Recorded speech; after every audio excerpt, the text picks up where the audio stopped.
Hi everyone, welcome back to कक्षा। So last हम लोगों का जो डिस्कशन हुआ था it was about different modes of respiration in human beings. ठीक है, तो ह्यूमंस में हम लोगों ने देखा था कि जो रेस्पिरेशन होता है वो दो टाइप का हो सकता है, either it can be aerobic और इट कैन बी एनारोबिक। दोनों जगह पर हम लोगों के पास जो इनिशियल जो रिएक्टेंट था, जो सबस्ट्रेट था, वो सेम था, विच वॉज ग्लूकोज। तो अगर हम लोग बात करते हैं एरोबिक रेस्पिरेशन की, तो वहाँ पर हो क्या रहा था कि जो ग्लूकोज था वो सबसे पहले पायरुवेट में कन्वर्ट हो रहा था और फिर वो जो पायरुवेट था वो डिकम्पोज हो रहा था into carbon dioxide and water.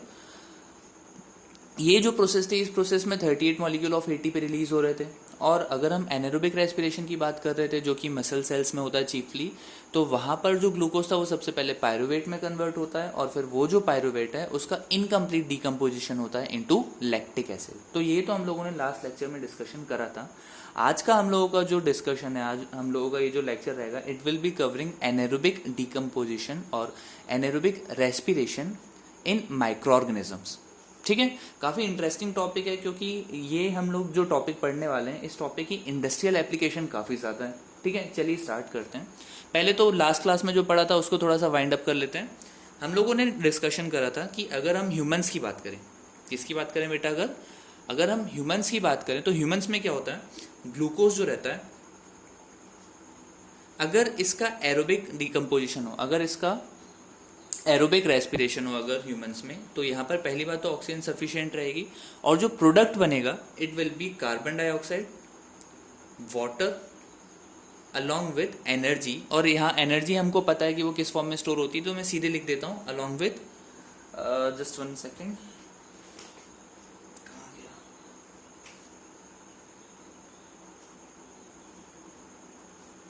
Along with 38 molecules of ATP. ठीक है, तो ये तो हो गया एरोबिक रेस्पिरेशन।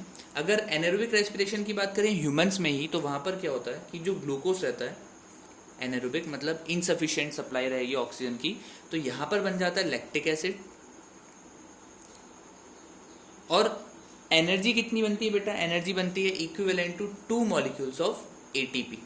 तो ये तो हम लोगों ने बात कर ली किसकी, ह्यूमंस की। आज का हम लोगों का जो लेक्चर है it is about anaerobic respiration in micro organisms. तो यहाँ पर हम लोगों के पास क्या होता है बेटा, जो देखिए रेस्पिरेशन है तो सबसे ऑब्वियस सी बात है कि जो इंग्रेडिएंट रहेगा वो अगेन ग्लूकोज ही रहेगा। ठीक है, तो अगर हम लोग माइक्रो ऑर्गेनिजम्स की बात करें तो यहाँ पर होता क्या है, जो ग्लूकोज रहता है, ध्यान से समझिए, जो ग्लूकोज रहता है वो डेफिसिट ऑफ ऑक्सीजन में कन्वर्ट होता है बहुत इंटरेस्टिंग चीज में, जिसको हम लोग बोलते हैं इथेनॉल, और साथ में यहाँ पर निकलती है कार्बन डाइऑक्साइड। ठीक है, अगर हम लोग किसकी बात करें, अगर हम लोग माइक्रो ऑर्गेनिजम्स की बात करें, ऐसे माइक्रो ऑर्गेनिजम्स जिनमें रेस्पिरेशन के लिए ऑक्सीजन की रिक्वायरमेंट होती ही नहीं। ठीक है, ऐसे माइक्रो ऑर्गेनिजम्स जिनमें रेस्पिरेशन के लिए किसकी रिक्वायरमेंट नहीं होती है, ऑक्सीजन की रिक्वायरमेंट नहीं होती है, तो उनमें क्या होता है कि जो ग्लूकोज रहता है it gets converted into ethanol along with liberation of carbon dioxide. ठीक है, ये किस में होता है, कुछ माइक्रो ऑर्गेनिजम्स जैसे कि हो गए कुछ बैक्टीरिया या फिर ईस्ट। बहुत ही इंपॉर्टेंट बात यहाँ पर यह है कि यहाँ पर ये जो प्रोडक्ट बन रहा है, ये जो प्रोडक्ट आपको दिख रहा है इथेनॉल, ठीक है, इस इथेनॉल को हम लोग प्यार से एल्कोहल भी बोलते हैं। एल्कोहल आप लोगों को पता होगा, एल्कोहल क्या होता है, जो हम लोगों की एल्कोहलिक बेवरेजेस में जो यूज़ होता है, लाइक वाइन, विस्की, रम, बियर एक्सेट्रा। तो वहाँ पर जो एल्कोहल यूज़ होता है, उस एल्कोहल को हम इस प्रोसेस से भी बना सकते हैं। कैसे बना सकते हैं, ग्लूकोज ले लीजिए और उसमें एनारोबिक रेस्पिरेशन करवा दीजिए with the help of bacteria और ईस्ट, आपके पास क्या बन जाएगा, इथेनॉल बन जाएगा। ठीक है, this process is a very important process for manufacturing of ethanol और simply alcohol, and this process is called fermentation. क्या बोलते हैं बेटा इसको, इसे हम बोलते हैं फर्मेंटेशन, जो कि काफ़ी लंबे टाइम से यूज़ हो रही है for production of alcoholic drinks. ठीक है, चीफली इससे हम बियर बनाते हैं और इसके अलावा वाइन्स बनाई जाती हैं। ठीक है, एक बार वापस से देख लेते हैं। ग्लूकोज अगर ह्यूमन बींग्स में टूट रहा है तो वो दो तरीके से टूट सकता है, या तो सफिशिएंट ऑक्सीजन हो, तो यहाँ पर हम लोग के पास जो प्रोडक्ट बनेगा वो बनेगा carbon dioxide and water vapour along with 38 molecules of ATP. अगर एनारोबिक डिकम्पोजिशन हो रहा है, अगर एनारोबिक रेस्पिरेशन हो रहा है, तो जो ग्लूकोज रहता है उसका कंप्लीट ब्रेक डाउन नहीं होता, तो जो प्रोडक्ट बनता है वो बनता है लैक्टिक एसिड, ठीक है, along with 2 molecules of ATP. हमको याद होना चाहिए कि ये जो एनारोबिक डिकम्पोजिशन होता है, जो एनारोबिक रेस्पिरेशन होता है, वो मसल सेल्स में होता है, ठीक है, जहाँ पर फिर लैक्टिक एसिड इकट्ठा हो जाता था तो क्रैम्प्स बन जाते थे। अगर हम इसी ग्लूकोज की बात करें इन सम बैक्टीरिया और यीस्ट, तो जो रेस्पिरेशन का मोड होता है वो होता है एनारोबिक, ठीक है। तो ग्लूकोज जो रहता है, अगेन बेटा सबसे पहले वो पायरुवेट में कन्वर्ट होगा यहाँ पर भी, और फिर वो जो पायरुवेट रहता है it gets converted into ethanol and carbon dioxide, ठीक है।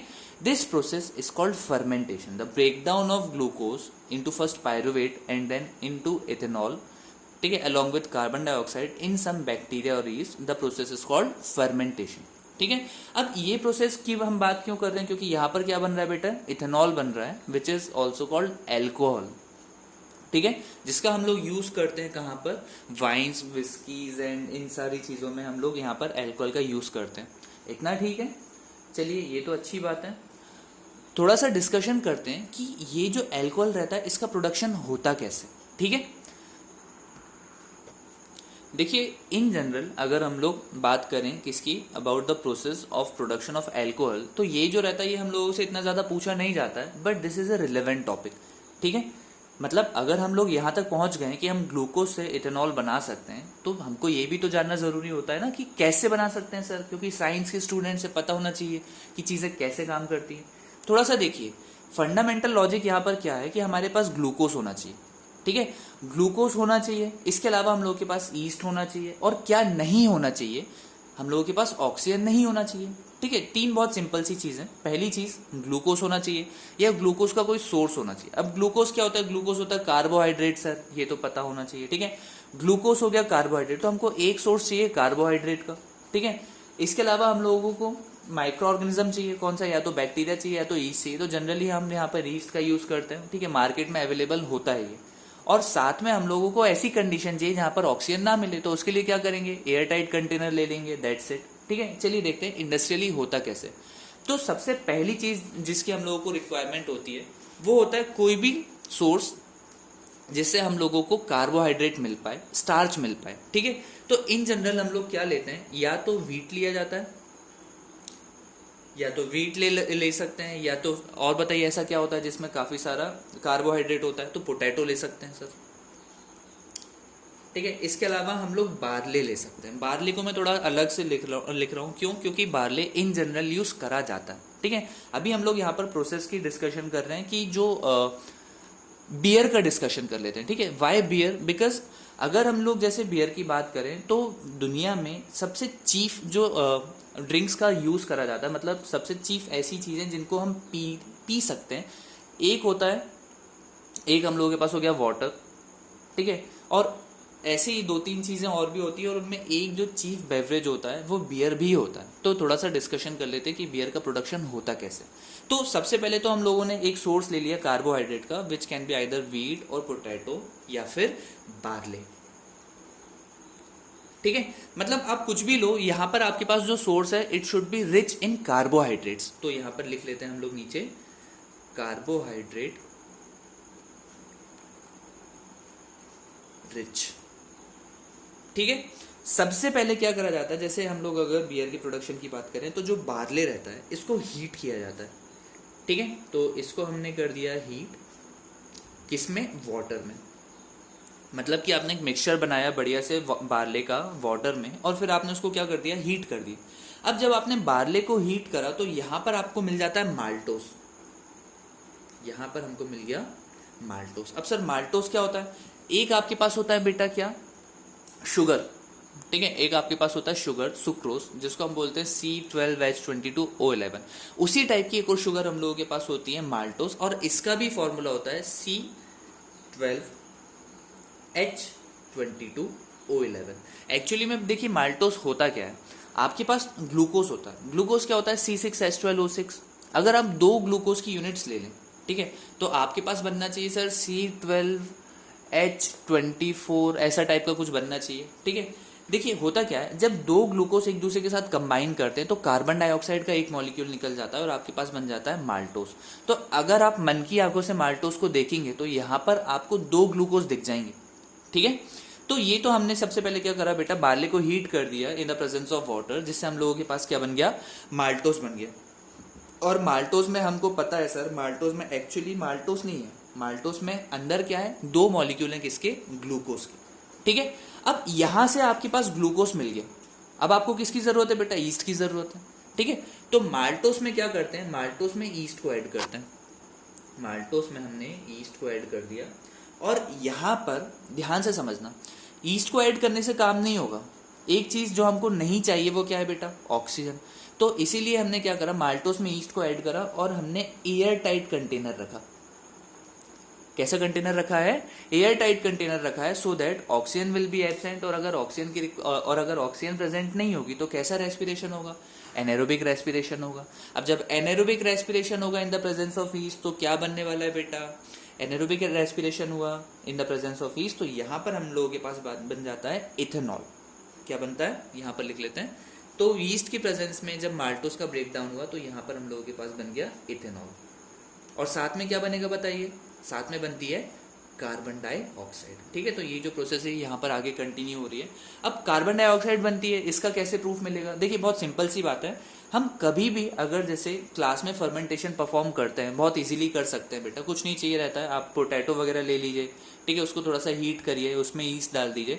अगर आप ऊपर से एक बलून लगा दें तो देखिए इससे दो काम हो जाएंगे। पहली बात तो अगर आपने बलून लगा दिया तो वहां से ऑक्सीजन की सप्लाई कट आउट हो जाएगी, तो आपके पास जो एयर टाइट वाली कंडीशन थी वो फिल हो गई। और जब एनारोबिक रेस्पिरेशन होगा तो इथेनॉल तो बनेगा और साथ में कार्बन डाइऑक्साइड बनेगी। अब carbon dioxide is a gas, तो जो बलून रहेगा वो धीरे धीरे क्या होता जाएगा, पंप होता जाएगा। तो यहाँ से हमको पता चल जाता है कि कार्बन डाइऑक्साइड या कोई भी गैस जो है वो निकल रही है, ठीक है, ठीक है। इथेनॉल बना। अब इथेनॉल का जो कंसंट्रेशन रहता है वो धीरे धीरे बढ़ते जाता है। मतलब आप थोड़ा सा समझिए, आपने जैसे क्या करा, आपने बार्ले वगैरह ले लिया, जैसे जैसे फर्मेंटेशन होता जाएगा वैसे वैसे इथेनॉल बनते जाता है। तो इथेनॉल का कंसंट्रेशन, इथेनॉल का जो वॉल्यूम रहता है वो ग्रेजुअली बढ़ते जाता है, ठीक है। लेकिन ये कभी भी 15% को एक्सीड नहीं करता। मतलब इन जनरल इथेनॉल जो रहता है वो 15% से ज़्यादा नहीं बनता। 15% का मतलब क्या है, अगर आपके पास 100 ml का सोल्यूशन है तो उस 100 ml सोल्यूशन में 15 ml जो रहेगा वो क्या रहेगा, इथेनॉल रहेगा। अब इसका रीज़न क्या है, देखिए क्या होता है कि अगर इथेनॉल का कंसंट्रेशन बहुत ज़्यादा होता है तो ये जो ईस्ट रहता है ना, ये ईस्ट मरने लगता है। और अगर ईस्ट नहीं रहेगा तो फर्मेंटेशन नहीं होगा, और फर्मेंटेशन नहीं रहेगा तो इथेनॉल खुद ही नहीं बनेगा, ठीक है। तो यहाँ पर एक अपर लिमिट रहती है इथेनॉल की, कि आपने जब फर्मेंटेशन करा है तो उसमें जो इथेनॉल रहता है वो 15% से ऊपर नहीं रहता, ठीक है, इतना ठीक है। तो यहाँ पर हम लोगों के पास इथेनॉल बन गया 15%। नाउ आपने क्या करा बेटा, यहां पर अपन ने इसका करा फ्रैक्शनल डिस्टिलेशन, फ्रैक्शनल डिस्टिलेशन। अब एक बहुत सिंपल सी प्रोसेस है फ्रैक्शनल डिस्टिलेशन, जिससे हम इथेनॉल को क्या कर सकते हैं, कंसंट्रेट कर सकते हैं। मतलब इससे होता क्या है कि हम धीरे धीरे वाटर को निकालते जाते हैं। अब आपके पास अगर 100 ml वाटर है और उसमें 15% आपके पास क्या है, इथेनॉल है, तो उसमें क्या हो रहा है, अगर आप जैसे जैसे वाटर निकालते जाएंगे वैसे वैसे जो इथेनॉल है उसका कंसंट्रेशन बढ़ते जाएगा। तो फ्रैक्शनल डिस्टिलेशन जब हम करते हैं तो इससे हमको जो इथेनॉल मिलता है, जो इथेनॉल मिलता है, इट इज अबाउट 96%। मतलब अगर आपके पास 100 ml सोल्यूशन है तो उसमें जो 96 ml रहेगा वो क्या रहेगा, इथेनॉल रहेगा, with the help of the process of fractional distillation. अब आपके पास 96% इथेनॉल बन गया। अब आप इसको अलग अलग कंसंट्रेशन में और कुछ कुछ जो वो रहते हैं एडिड फ्लेवर्स रहते हैं उनके साथ मिक्स करके मार्केट में बॉटल कर सकते हैं, ठीक है। जैसे मैं आपको 2-3 एग्जांपल्स बता देता हूँ। जैसे हम लोगों के पास होती है बियर, ठीक है, तो बियर में हम लोग यूज़ करते हैं अबाउट 6% एल्कोहल, ठीक है। अगर हम लोग जैसे कोई स्टैंडर्ड वाइन की बात करें, वाइन WIN आई थिंक, अगर स्टैंडर्ड किसी वाइन की बात करें तो उसमें हम लोगों के पास होता है अबाउट 30% एल्कोहल। अगर हम और क्या हो सकता है, अगर जैसे हम किसी विस्की की बात करें तो विस्की में हम लोगों के पास होता है अबाउट 42% एल्कोहल, ठीक है। बेटा एक बात थोड़ा सा समझिए, हम लोगों को पता है कि सोसाइटी के लिए, हम लोगों को पता है कि सोसाइटी में मतलब एक बहुत बड़ा फ्रैक्शन ऐसा होता है जो कि एल्कोहलिक ड्रिंक्स लेता है, ठीक है। अब सर देखिए, बात सिंपल सी ये है कि हम लोगों के सिलेबस में तो सिर्फ फर्मेंटेशन था, तो फिर आपने हमको ये सब क्यों पढ़ाया कि बियर कैसे बनती है, वाइन कैसे बनती है, विस्की कैसे बनती है। बहुत इंपॉर्टेंट चीज़ बेटा भी ये है, अभी हम लोग एक चैप्टर पढ़ेंगे केमिस्ट्री में, कार्बन एंड इट्स कंपाउंड्स। तो वहाँ पर हम लोग पढ़ेंगे कि जो इथेनॉल रहता है, इथेनॉल कैसे बनता है लैब में। ठीक है, मतलब एक प्रोसेस तो हम लोग के पास फर्मेंटेशन हो गई, लेकिन फर्मेंटेशन जो रहती है वो स्लो प्रोसेस होती है। तो हम लोग को क्या करना पड़ता है, लैब में आर्टिफिशियली इथेनॉल बनाना पड़ता है। क्यों? क्योंकि इसका इंडस्ट्रियल यूज़ काफ़ी होता है। ठीक है, मतलब अलग अलग पेंट्स को, अलग अलग मेडिसिन में इथेनॉल का काफ़ी यूज़ होता है। ठीक है, इथेनॉल का साथ में ही यूज़ कंजम्पशन के लिए भी होता है, मतलब इन सब फॉर्म्स में। तो हमको पता होना चाहिए कि किस में कितना इथेनॉल होता है। इसके इफेक्ट्स होते हैं, इसके बॉडी पर जो इफेक्ट्स होते हैं वो हम लोग डिस्कस करते हैं कहाँ पर, कार्बोनेट्स कंपाउंड्स में। वैसे आपको पता है। ठीक है, अगर इसका डिस्कशन कर ही लें तो देखिए होता क्या है, इथेनॉल को अगर हम जैसे काफ़ी छोटे अमाउंट में अगर कंज्यूम करें तो उससे ड्रंकनेस आती है। ठीक है, मतलब होता क्या है कि ये आपके सीएनएस, सेंट्रल नर्वस सिस्टम पर काम करता है और सेंट्रल नर्वस सिस्टम को स्लो डाउन कर देता है। ठीक है, पहली चीज़, अगर थोड़े ज़्यादा कंसंट्रेशन में आप इसको लें तो इससे आपका नर्वस सिस्टम डैमेज हो सकता है। अगर बहुत प्योर इथेनॉल का अगर आप कंजम्पशन कर लें तो इससे आपकी आईसाइट जा सकती है और परमानेंट ब्रेन डैमेज हो सकता है। ये तो मैंने अभी आपको ऐसी सुपरफिशियली बता दिया। जब हम लोग वापस से वहाँ पर पढ़ेंगे कार्बोनेट्स कंपाउंड्स में इथेनॉल के बारे में, तो वहाँ पर हम लोग इसको और ज़्यादा डिटेल में डिस्कस करेंगे। ठीक है, एक बार फटाफट देख लेते हैं आज की क्लास में हम लोगों ने क्या सीखा। पहली चीज़ तो हम लोगों ने रिवीजन करा भैया कि अगर हम ह्यूमंस की बात करें तो ग्लूकोज का 2 तरीके से ब्रेकडाउन हो सकता है, आइदर एरोबिकली और एनएरोबिकली। हम लोगों को लास्ट क्लास में ये चीज़ समझ में आ गई थी। आज हम लोगों ने देखा नहीं एक्चुअली आज हम लोगों ने डिस्कशन करा about a very important, very crucial process which is called fermentation. Fermentation में क्या होता है? कुछ नहीं होता सर, ग्लूकोज रहता है, उसका एनारोबिक डिकम्पोजिशन होता है, एनारोबिक ब्रेकडाउन होता है, एनारोबिक रेस्पिरेशन होता है इन बैक्टीरिया और ईस्ट। तो यहाँ पर जब बैक्टीरिया और ईस्ट में जब एनारोबिक रेस्पिरेशन होता है तो यहाँ पर बनता है इथेनॉल। ह्यूमंस में इथेनॉल नहीं बनता भैया, है ना, ह्यूमंस में लैक्टिक एसिड बनता है। अगर ह्यूमंस में इथेनॉल बनने लगता तो मेहनत करने के बाद लोग जो रहते हैं वो चलिए छोड़ दीजिए। अगर हम ह्यूमंस की बात करें तो ह्यूमंस में बनता है लैक्टिक एसिड, और अगर हम लोग बैक्टीरिया या ईस्ट की बात करें तो यहाँ पर बनता है इथेनॉल। ठीक है, इथेनॉल के काफ़ी सारे यूजेस होते हैं अलग अलग इंडस्ट्रीज में, लेकिन इथेनॉल का एक जो यूज़ होता है वो एल्कोहलिक ड्रिंक्स में भी होता है। कैसे बनाते हैं उसके लिए, तो सबसे पहले आपने कोई भी एक सोर्स ले लिया जो कि कार्बोहाइड्रेट रिच है। ठीक है, जैसे आपने वीट ले लिया या पोटैटो ले लिया या बार्ले ले लिया, सबसे पहले अपन ने उसको हीट करा तो उसके अंदर से माल्टोज निकल गया। ठीक है, यहाँ पर आपके पास जो मिक्सचर बनता है ना बेटा, जो माल्टोज रहता है वो वाटर के अंदर डिजोल्व रहता है। ठीक है, इस मिक्सचर को हम माल्ट बोलते हैं, शुगर माल्ट भी बोलते हैं या सिंपली माल्ट बोल देते हैं। फिर माल्ट आपके पास मिल गया जो कि मेनली माल्टोज है, और हमको पता है सर, मन की आंखों से हमको दिख रहा है कि माल्टोज में 2 मॉलिक्यूल होते हैं, किसके?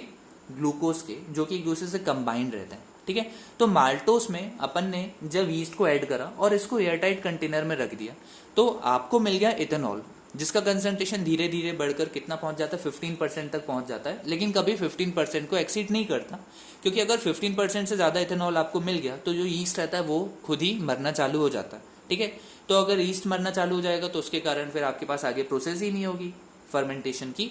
ठीक है, तो आपके पास इथेनॉल मिल गया और कार्बन डाइऑक्साइड जो रहती है वो कंटिन्यूसली निकलती जाती है। फिर इस इथेनॉल को अगर आपको कंसनट्रेट करना है तो आपने प्रोसेस का यूज़ करा, उस प्रोसेस को आपने बोला फ्रैक्शनल डिस्टिलेशन, जहाँ से आपके पास 96% तक इथेनॉल मिल जाता है। फिर आप इसको अलग अलग तरीके से पैकेज करके मार्केट में सेल कर सकते हैं। ठीक है, तो this was all about fermentation. I hope आपको ये लेक्चर समझ में आया होगा। Thank you.